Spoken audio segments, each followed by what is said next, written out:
Hello and welcome to Washington Post Live. I'm Frances Steed Sellers, a senior writer here at the Post. Today in our ongoing This is Climate series, we're going to be talking about Mexico's climate commitments and the impact of global warming across the region. In a little while, I'm going to be joined by Jimena Marván, who is the Executive Director of Chapter Zero Mexico. But first of all, I'm delighted to welcome Luisa Palacios. She's a senior research scholar at Columbia University's Center on Global Energy Policy. Luisa, a very warm welcome to Washington Post Live. Thank you so much, Frances. I'm delighted to be here with you. Well, thank you for joining us. And a first question, I wanted to ask you about the big picture. Mexico in November at COP27 made a pledge to more than double its production of clean energy by 2030. Is that an achievable goal? Well, it is a very important goal for Mexico's competitiveness. It is an achievable goal, and it's a goal that the next administration will have to work very, very hard at completing. So it is achievable, but it requires very fast and very bold and assertive government action to make these things possible. And again, it's in the interest of the government of Mexico, it's in the interest of the competitiveness of Mexico's economy, it's in the interest of Mexico being able also to channel the significant opportunities that are also coming with energy transition, not only the risks of not being able to meet those targets. Tell me a little bit about the cost, though. I think there's an estimate of something like 48 billion. Is that right? I mean, it's. I think you should see it as well as what are the financing needs that the governments need to take into account when they're transition their economy to a much more decarbonized or climate-friendly type of policies. So you could see that in terms of the cost. I actually prefer to see that in terms of the opportunities, because these are opportunities also in terms of the amount of capital and the amount of investment that you could unleash. It is important to understand that while you have focused on that specific number, 48 billion, you can see it also as a way to bring not only a much needed investments, foreign investments, unleashing domestic investments, and it comes also with interesting developmental consequences or just improvements to Mexico's economy, because it's not only about Mexico's climate pledges, it also has to do with the fact that Mexico, like many countries around the globe, is also experiencing the impact of climate change, right? And so it is the impact of climate change, not only from a temperature perspective, it's also from droughts and floods and things that are coming just from more extreme weather. So it is, I think you should see that number as improving the resilience of the Mexican economy in the face of future shocks. Let me ask you about another pledge to reduce greenhouse gases by 35% over the same period in the next 6 years. And you mentioned a new president coming in, and that, of course, is in 2024. How does Mexico need to approach this election of a new president? What are the priorities here? How do the discussions have to happen?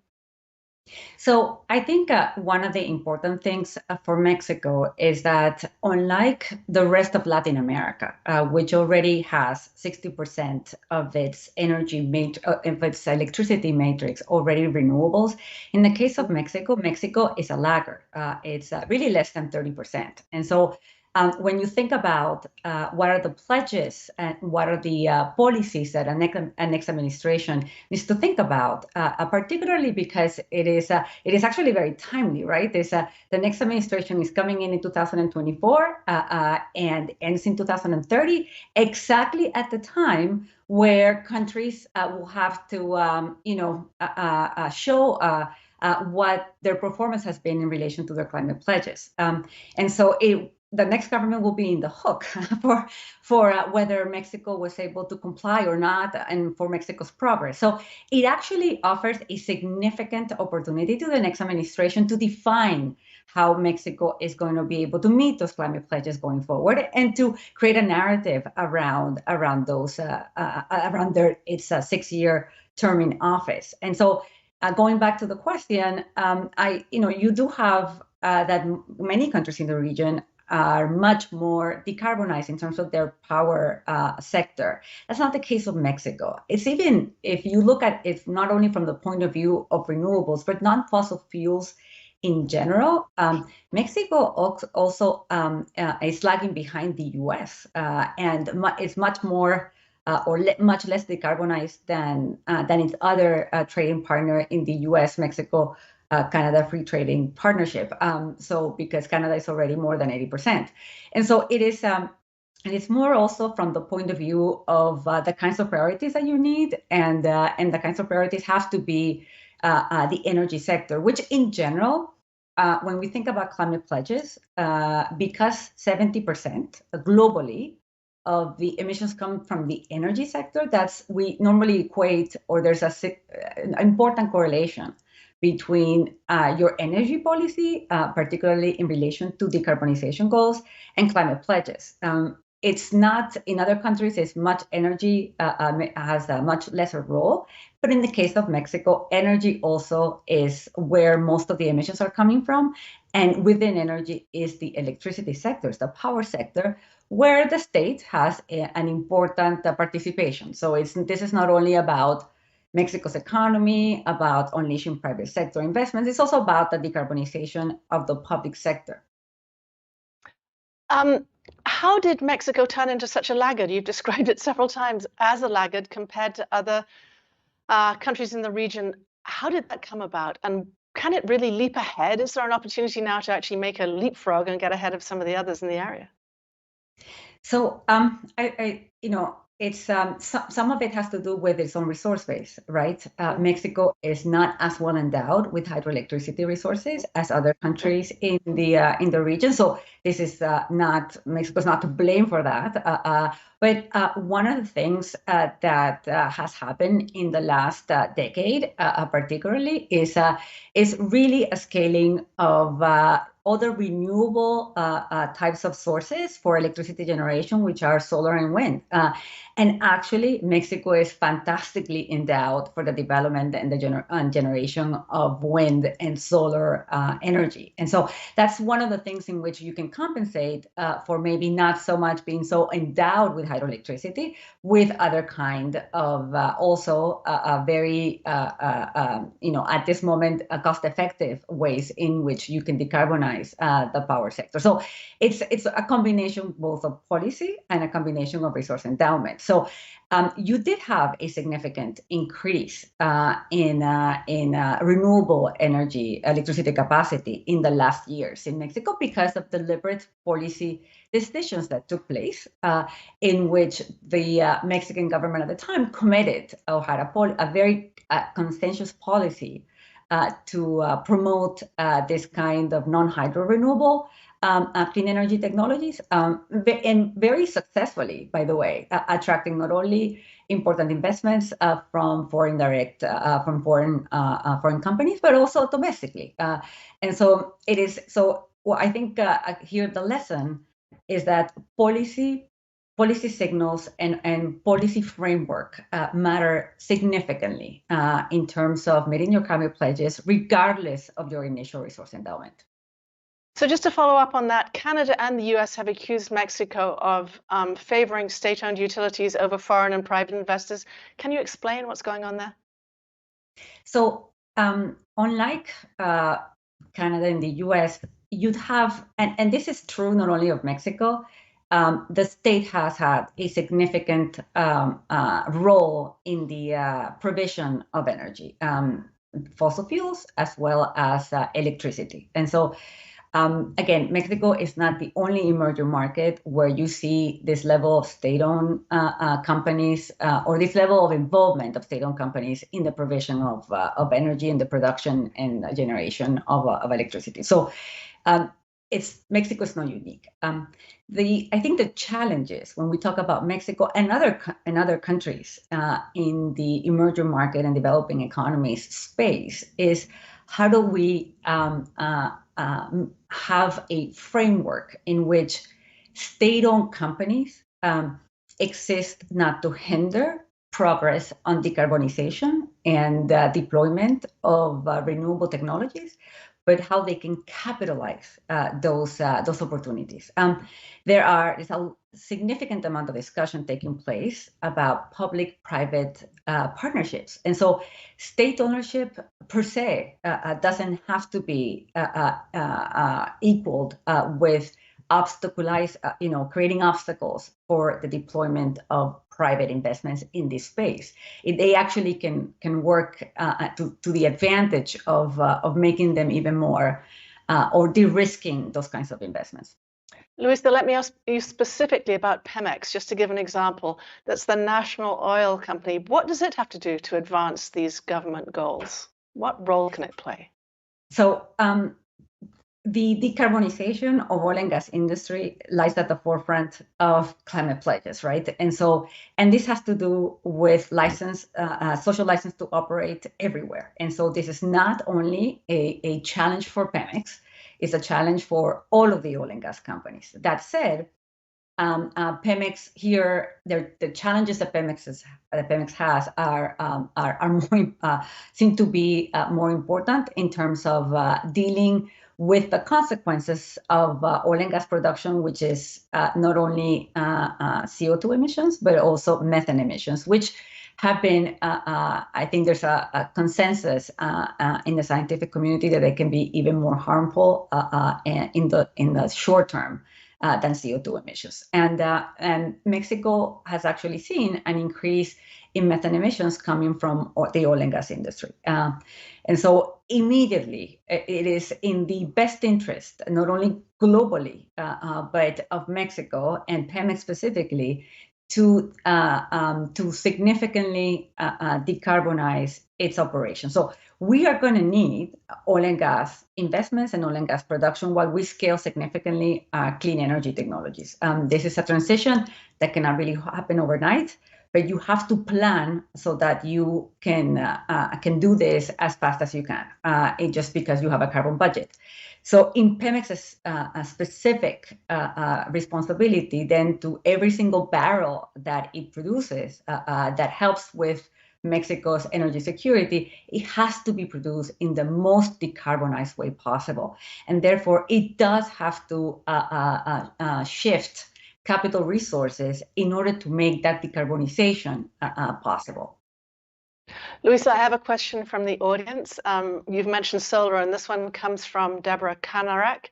She's in Mexico, and Deborah writes, why isn't Mexico a world leader in the production of solar power? Is CFE, the national electricity monopoly, preventing or discouraging investments in solar? Yeah, very, very good question. I think that indeed, there's many instances, and it's not only Mexico, and it's not only about solar, and it's not only about CFE. When you do investments and you make investment decisions of this kind in countries, in any kind of country, natural resource endowment matters a lot. So solar potential of Mexico is significant, but investment decisions are also made in terms of the policy framework and in terms of property rights and in terms of opening doors for private sector. And so there's a combination of things. And so it's, as I had mentioned a little bit before, not in every country, the fact that you have a state-owned company or a national company hinders attracting private sector participation or even investments in clean energy technologies. In some cases, they are partnering with state-owned companies, they're partnering with national companies. It's just that in some places, like it does seem to be in the case of Mexico, I think there's not yet a complete realization that the energy transition, just as you mentioned at the beginning, is going to requires a significant amount of investments. And therefore, not the state-owned companies and the national companies in most of the cases do not have the balance sheet to do this by themselves, and not even the execution capacities. And so I think it has to do with not only the execution capabilities, but the willingness to understand that the energy transition can also bring significant amounts of economic development to your country. I'm looking forward to that. Are you back with us? Excuse me? Hi, Luisa. Yes, I'm here. Hi, Luisa, carry on. I'm sorry, we had a little hitch there on connection. I don't know where it was going on, but let me follow up. Please.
Hello, apologies, Luisa, I lost you there temporarily, but No welcome back worries. to the program. And I wanted to ask you about regulatory policies here, which seem to be delaying some permitting. Has that been a big problem? Actually, that has been a big problem everywhere. Permitting.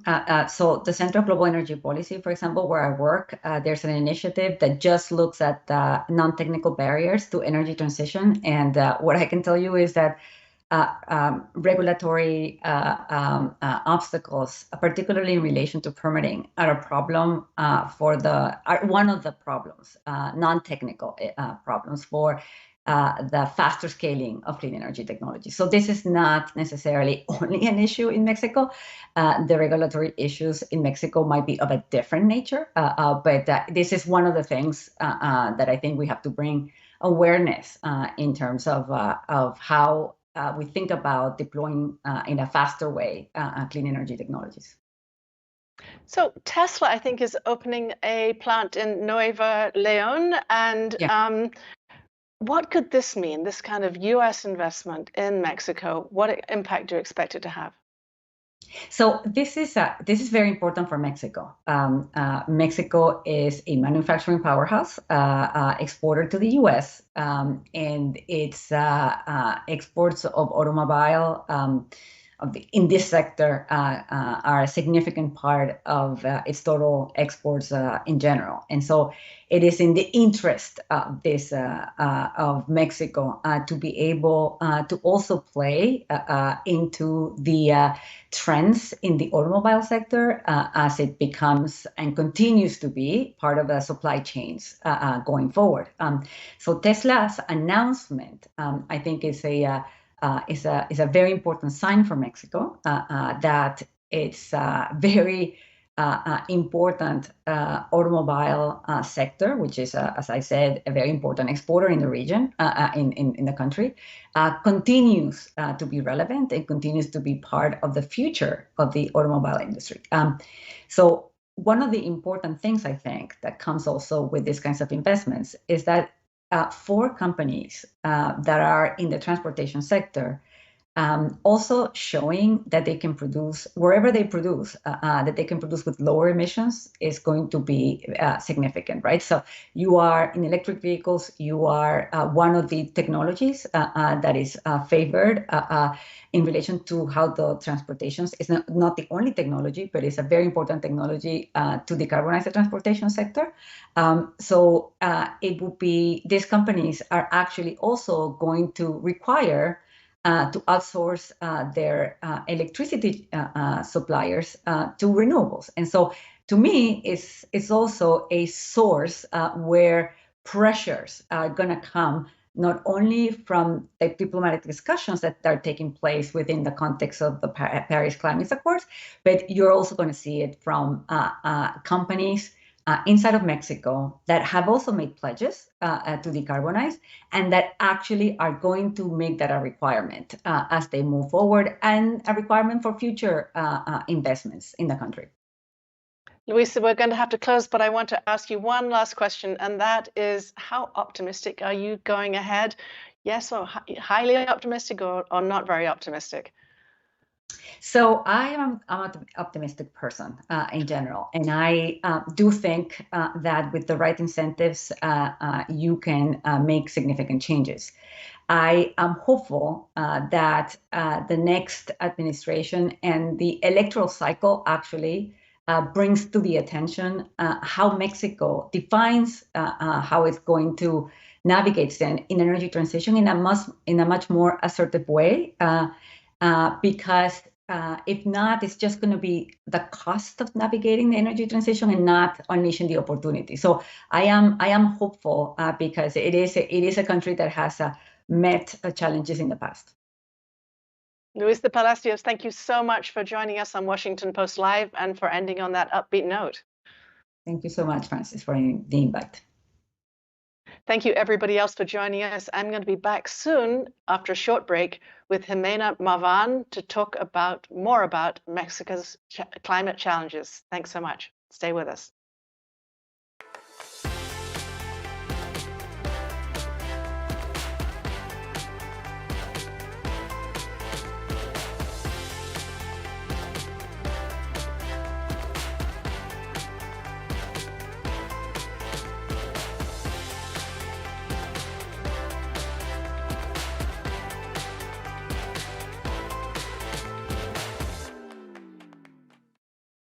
Hi, I'm Kathleen Koch. As we just heard, climate change is having a significant effect on life in Mexico. And coming up with real solutions will take collaboration between government, business, and communities. We're here to talk about how their company is part of that partnership for climate solutions and the difference it's making. It's Hanna Yeto. Hanna is Director of Government Affairs and ESG for 3M Latin America. Hi, Hanna. Thanks for joining me. Hi, Kathleen. It's so lovely to be here with you today. Well, Hanna, sustainability is increasingly a priority for companies around the world. Talk to us about 3M's sustainability strategy and how you're incorporating it into your business model. Absolutely. Well, at 3M, we use a science-based approach to reimagine what's possible as we see global challenges rising, and we need to address them. So at 3M, we use ESG specific goals in order to reflect our commitment in a holistic way with people, with products, and with our community. Every year, we build this momentum between science and collaboration of our solutions, and also how to connect with key stakeholders. We see their urgency to move as fast as we can to find solutions to each of these global challenges. At 3M, our business solution is clear. We have a sustainability framework which in summary is science for circular. So we design solutions that do more with less material. Science for climate, we innovate to decentralize industry. And number 3, science for community. We create a more positive world through science and technology and supporting the societal needs. So for our enterprise, sustainability is one of our principal, most important topics that we review, and it's embedded in every business decision that we take. So interesting. Well, let's dig a little deeper into that. Specifically, what steps is 3M taking to improve its carbon footprint? Well, we see sustainability as part of our culture. So to give you some examples, in Mexico, we're located in various states. So in the state of Chihuahua, we're focusing in Ciudad Juárez. There, it's home for 6,000 employees. So as it's our manufacturing footprint, we said, what can we do here with sustainability? So we have adopted solar panels in order to absorb the beautiful sun in this state and how we can include it in our production line. Then when we think about sourcing, when we have to make decisions in sourcing, we review that our suppliers have sustainability issues. When we think about our sales team in Mexico City and in different states that our 3Mers go into town to visit our clients, they use their cars, so 3M cars. So what are we doing? We're using electric cars and hybrid cars in order to contribute. So in all the different ways that we work, we look at this. And even in marketing and events, we identify how the suppliers are contributing in a sustainable way. That's so interesting. Well, how are you helping encourage similar progress in Mexican society at large? Yes, exactly. So these are, when we do this is, in the case of Edomex, is we measure everything that we do. And then when we think about science for community, we create programs in which we partner with different NGOs in order to support the communities we're present. And what we focus is that these NGOs are aligned, same as 3M, at the United Nations SDGs, so Sustainability Development Goals. In this way, together, our company and other companies that were in a specific location, we can work together and we can measure impact. So for Mexico, we've supported in this past 1 year over 1 million Mexican lives. So 3M is a global corporation. So how is its sustainability commitment having an impact not only in Mexico, but in other countries and regions around the world? Yeah, well, you said it very well, Kathleen. We're a very big company, but we're a global company. So even if the strategy and everything's done at headquarters, we think in a holistic way, and we say wherever 3M is present, our footprint, we identify what are the things that we can do. And Kathleen, let me share with you something that I really like about 3M is we've been talking about our footprint and how we're responsible with ESG objectives. But one thing that 3M, I strongly believe we're different from other companies, is that in our innovation commitment, as you know, we spend millions of dollars. We actually spend 5.6% of our annual sales in R&D to create new innovations. So what we've done is a sustainability value commitment. What does this mean? That for every new product that we create in order to bring to the market, it has a sustainability commitment. It could be either reusable, recyclable, water usage, waste reduction, responsible sourcing. So then these new products enable our clients to adopt these innovations that are sustainable innovations so they can improve their sustainability commitment. So this is our contribution to the ecosystem, so how we can work together. So we're convinced at 3M that sustainability and climate change is a team effort, and that your audience that here is listening to us today can identify within their company, or if they're in government, in public policy, if they're small and medium enterprises or entrepreneurs, how we can all be part of the change, because the world needs us today more than ever.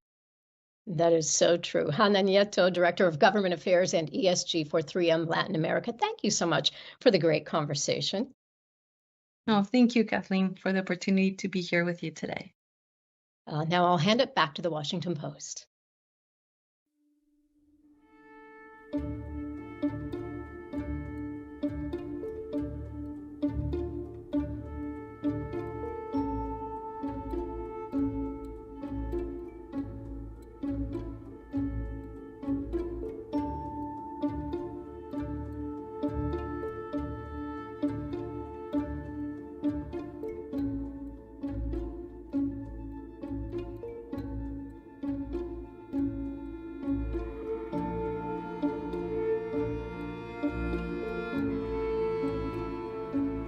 We have to make sure we are incorporating the workforce in the decisions that the companies are doing, and that they feel part of this transition, and that they are not only part but active actors of this transition.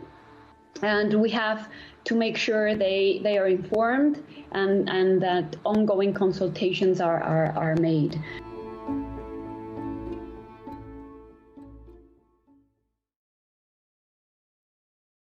Hello and welcome back to Washington Post Live. For those of you just joining us, I'm Frances Steed Sellers, a senior writer here at the Post. I'm now joined by Jimena Marván. She is the Executive Director of Chapter Zero Mexico. Jimena, a very warm welcome to Washington Post Live. Thank you, Francis. It's really a pleasure to be with you. Thank you for joining us again. I'd love to start by asking about the goals and objectives of Chapter Zero Mexico. Well, as you know, Francis, Chapter Zero Mexico is part of these. It's the Mexican chapter of these of the World Economic Forum's initiative, Climate Governance Initiative, which is really the first initiative designed specifically to address board of directors, which we definitely think it's a key element and a key component to drive the transition agenda forward. So we look to provide board members with knowledge, skills, and tools needed to make the climate really a board priority. And we built all that knowledge and skills and tools around the World Economic Forum's principles for effective climate governance. And our purpose in Mexico is to create a community of directors committed to climate governance in order to transition to a net zero economy by 2050. Tell me a little bit more about the persuasion you have to use to get the private sector involved. What are the strategies? How do you convince them that it's the right thing for them to do? Well, Francis, as you know, tackling climate change is no longer just a matter of doing the right thing, but it's really a matter of ensuring the permanence and the competitiveness of companies over time, building up their resilience, building up their capacities, their talent base, their workforce, and being able to really face all the risks that physical and transitional impacts of climate change will be will put companies into a lot of pressure, but also learning and understanding the drivers for growth, for value creation that are really embedded in all the transition path forward. So it's really a matter of conversation. It's a matter of making sure we have the right knowledge, that we approach things from a much more business-oriented perspective, so that the board members, but also the high-level directors or executives of the companies understand what's at stake here, not only as in a level of a planet crisis, but for their own companies. So that's how we approach and how we persuade, really with the carrot and the stick. And the carrot in place is really something that we're all looking forward. So we heard in the last conversation that Mexico was something of a laggard regionally, but in terms of this specific strategy, how does it compare with other countries in the region? Well, Francis, Mexico has a particular, very characteristic corporate culture ecosystem that might compare with other cultures in Latin America, not that much to a European culture or American or Canadian culture. Our board-based our board-based members are usually the owners of the companies, not really. We have a small base of independent board of directors and a larger base of asset owners of the companies. So it makes it a little bit more challenging because we really need to go deep into the corporate culture of the country, but also makes it easy to navigate in the terms that we do understand, and that's why we set up a chapter in Mexico. We understand the culture, we understand what drives business, the business community in Mexico, and we understand how to help them navigate these transitional challenges, net zero carbon challenges. So going into really understanding the way the Mexican business community works and their needs, the capacities they need to be building, the drivers upon which they take decisions, really could and help us be a much more effective partner in the transition as an NGO. So Mexico, of course, is a big producer of oil and gas. How do you persuade those companies to move away from the products that they have done so well producing?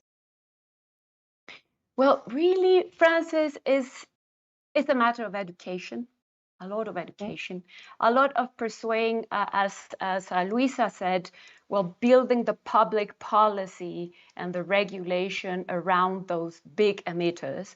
But also we have these other big and important examples in Mexico of other global companies that work and are important players within the hard-to-abate sectors, like the construction sector or the cement sector or transportation sector, that are really ahead of the curve. And globally, they are becoming leaders in this driving this transition.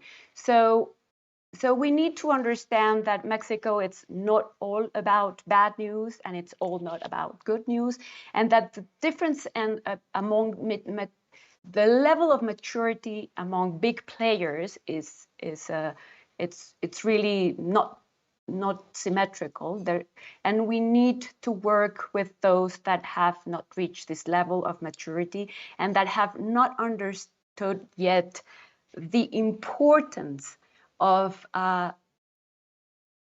coming up with innovation, with best practices, and understanding that the future of business should be built upon new business models that create value around decarbonization, around circular economy. So it's a matter of building up a strong business case for these players. Jimena, Mexico's geography leaves it vulnerable to extreme weather events, many of which can damage the power and infrastructure as well as transportation. Do you think the country is prepared for those challenges going ahead, even as it's trying to play catch up on these other issues? Well, the thing in Mexico, Francis, is that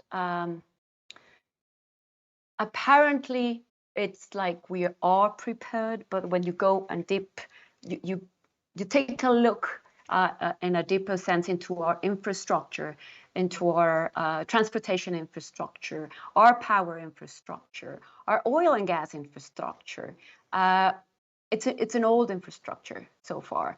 So we need to really understand that and use that as a driver to accelerate the green economy in Mexico, just as perhaps in a different level and with a different social perhaps focus, but we need to do something around the idea of building up a green growth agenda that really make our infrastructure, our current infrastructure, really resilient for the impacts that we're going to face due to climate change. Because we're not that prepared, I would say. But there's room for it. And we're already there, right? Let's take specifically the kinds of droughts and water shortages faced in the north of Mexico over the past year. What did you take away from that in terms of how you have to prepare moving ahead? Well, what we take about that, Francis, is really the roadmap for carbon transition in Mexico. And we really need to make sure that our boards, our stakeholders, or the people we're working with, understand that there's a lot of value in this net zero strategy, and they have to estimate their footprint at a strategy level. They need to understand their climate risk and exposure. They need to define their net zero business model, which is really important because it's not only about having a couple of initiatives or strategies around mitigating CO2 emissions, but it's really about building a new business model around net zero. They need to shape their opposites and removal strategy, and definitely set ambitious targets in order for them to move. As you may know, Francis, SBTI, Science-Based Target Initiative, around the world, almost 5,000 companies are already taking action. In Latin America, that accounts for 139 companies. And in Mexico, we're just 28 companies working under Science-Based Target, under this Science-Based Target Initiative. So we really need to make all these hard pressures, physical pressures, transitional pressures and risks part of the driver to look and to foster growth in a different way. Are there any specific government policies you could name that are helping to combat climate change? Well, oddly enough, Mexico has a strong regulatory tradition in its environmental and climate areas. We were the first country back in 2015 to have a holistic, really integrated climate change law, where we set